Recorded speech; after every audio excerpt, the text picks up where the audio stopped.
345 kV transmission line of approximately 83 miles in length across Coffey, Anderson, Allen, Bourbon, and Crawford counties.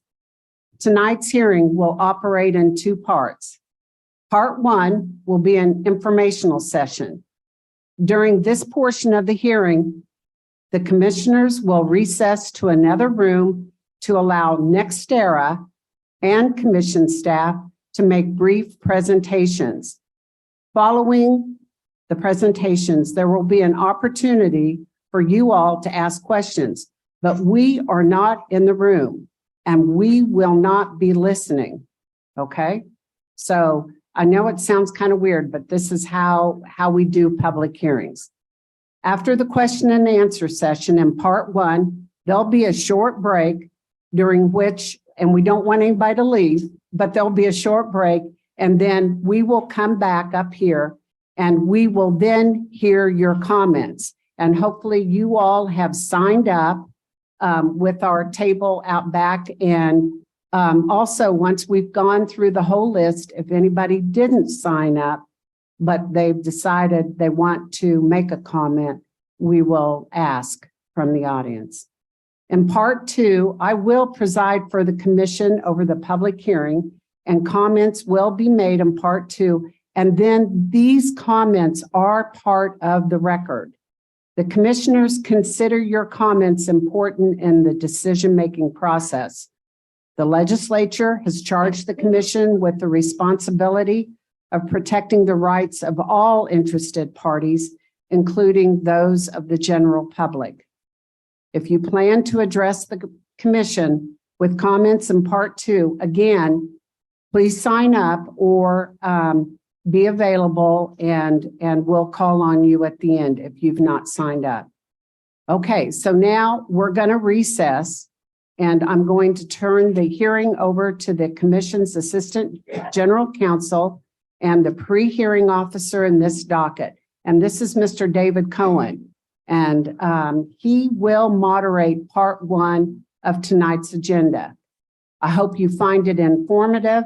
And again, we'll see you in part two. So thank you, everyone. I'm so glad you are here tonight. Thank you, David.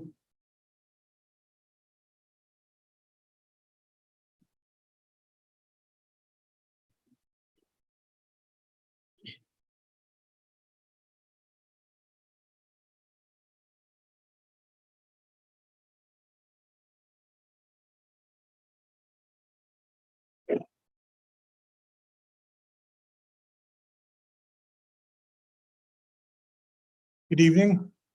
As stated earlier, we will begin part one with brief presentations by NextEra to explain the line setting application. And commission staff will explain how staff investigates the application.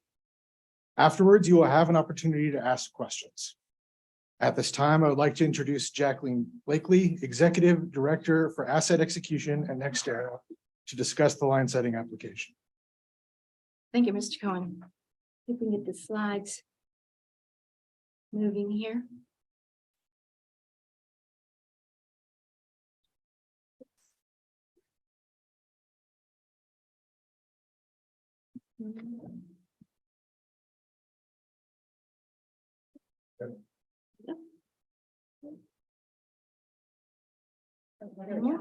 Okay, thank you. Yeah, got it.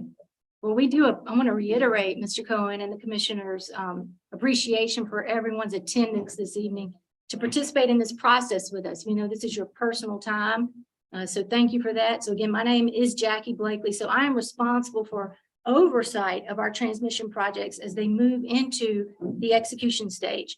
So I have Nick Furr here with me as well, sitting over there, our project director. You may have met many of us in some of the previous open houses, and there are folks here as well we consider our subject matter experts associated with the project.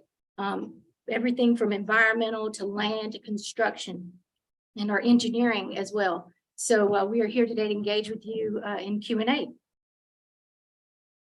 Very good. All right. So just a brief background on the project. So the Southwest Power Pool, or what you may have heard as SPP for short, is your regional transmission organization. So they are responsible for planning the safe, reliable, and cost-effective transmission infrastructure. And what you see in red here is a 17-state territory that they are responsible for. So back in 2019, so this process takes quite a while to plan in advance for, SPP identified that there was a need for the project during its annual review. So every year they review transmission needs for this 17-state territory.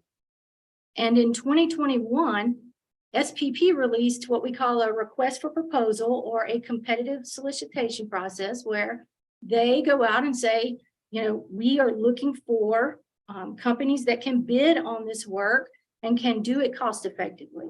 And so there were 7 qualified bids that were submitted, and SPP selected NextEra Energy Transmission Southwest solution to design and build and operate and maintain the project.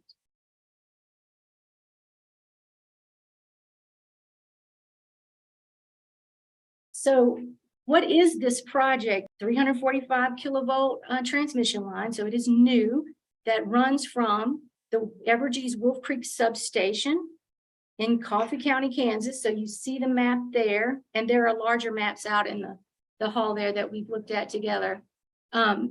All the way down through Kansas into Jasper County, Missouri, in the Blackberry substation that AECI owns. And so you can see here the high level, this is the proposed route there on the map, that through those 5 counties in Kansas and then the 2 counties in Missouri. And so, as we mentioned, SPP determined that the transmission line will make the transmission system more efficient and reliable for future use, and provide access to more cost-effective power to customers.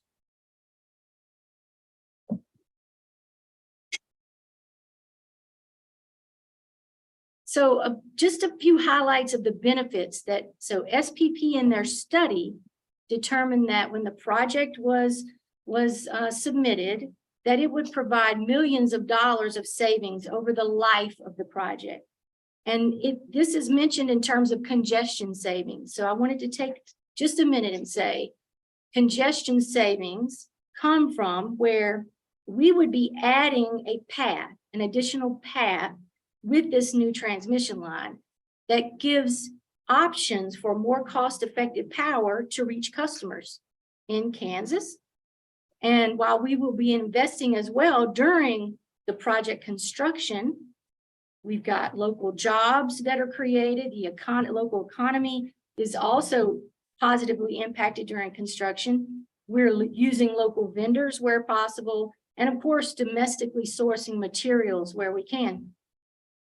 And then, of course, part of installing new transmission as well is there's a tax revenue benefit to the state of Kansas as well during the duration of the project life.